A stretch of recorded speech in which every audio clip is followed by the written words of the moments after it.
nameless, an untamed eventuality enshrines the rhythm of this rising tide, lending lyrics to the dissonance of bygone days, while festooned in a mosaic of diversity exploding into bloom. Yet there are moonstruck moments when the tyranny of the tide begs questions of the ever-shifting identity of the shore, asking, how many long-standing communities have come and gone?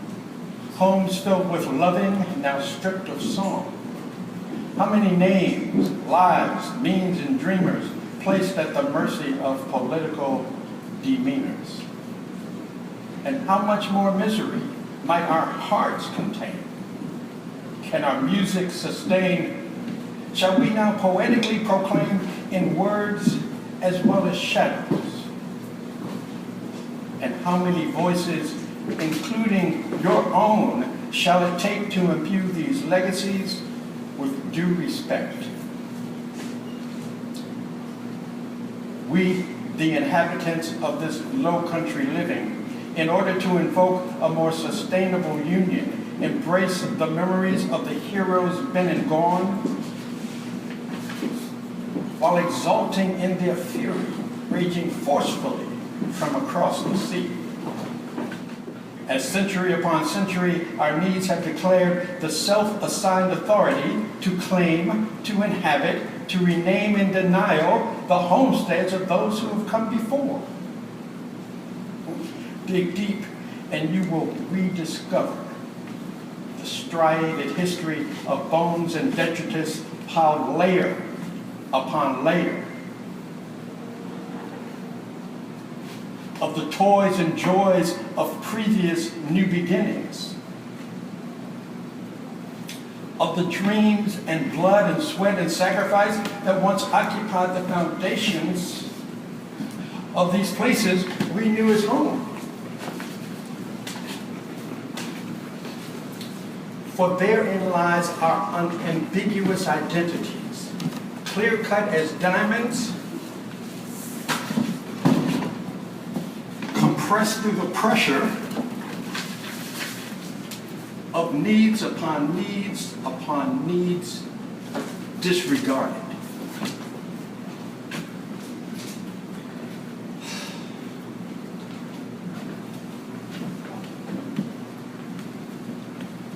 So Charleston, I give you blank page poetry, words and shadows, legacies disrupted.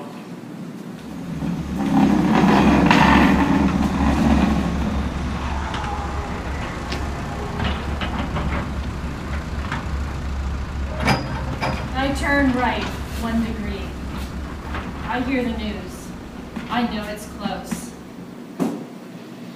Marie Graham Hurd, Susie Jackson, Ethel Lee Lance, DePayne Middleton Doctor, Clementa C. Pinckney, Tawanza Sanders, Daniel Simmons, Sharonda Coleman Singleton, Myra Thompson.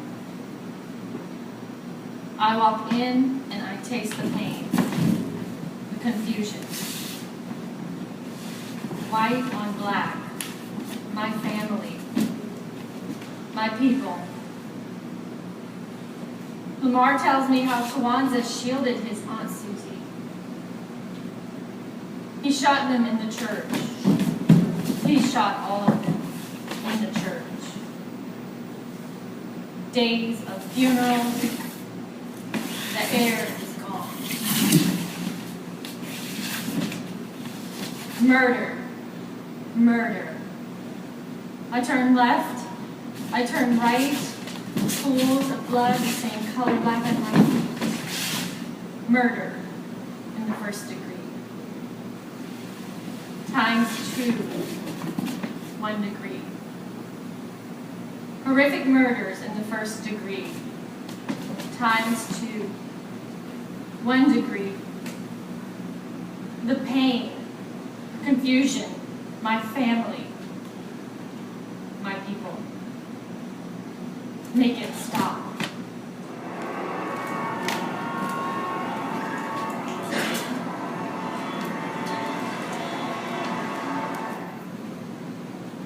Charleston, South Carolina, where church steeples and cranes look over us and multicolored houses house live-in servants, where fast-rising hotels rise above slow-moving clouds that cast floods on the corner of America Street, where parades of one color get one day to celebrate, then hide in the shadows of gentrification, where Gullah cuisine is too expensive for Gullah people,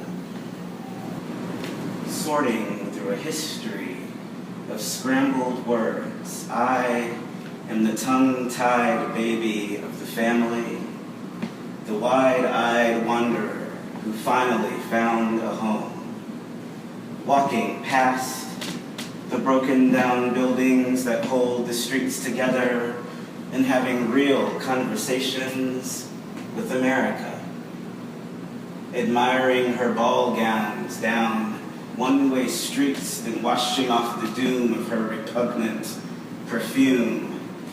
I see poems everywhere in my neighborhood.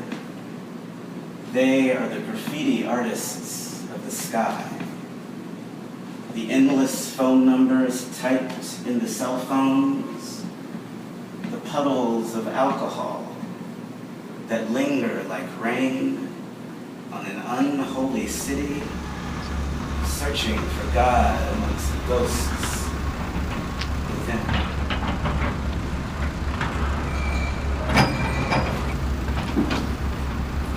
Within an individual lies the key to open the door to the peace of the nation. Many of our rooms hold a whirlwind of fear and confusion. Even as we enter each day with an imitation of false pleasantries, the door remains shut. A mask, worn to protect our hidden truths as our representative, holds the distaste of daily life in the secret chambers of our hearts. If our soul was revealed and past damaged goods could be removed and reborn to a healthy sense of self, allowing light to seep through and shine as the angels intended us to. When the mask will begin to fall off, then the awakening can produce love. But not before the harsh realities of our wide eyes lose sight of the unseen hate that simmers beneath the flesh, and the wounds can be opened to embracing the pain that affects us all. Unlocking the door to our rebirth is pivotal to our divine connection to God and our divine connection to one another. All exposure to hate must be rejected at the highest level and ingrained into our youth, taught to them as easily as ABCs and 1, 2, 3s, as simple as I cry when I hurt and I smile when I'm happy. This is our anthem. This is our healing.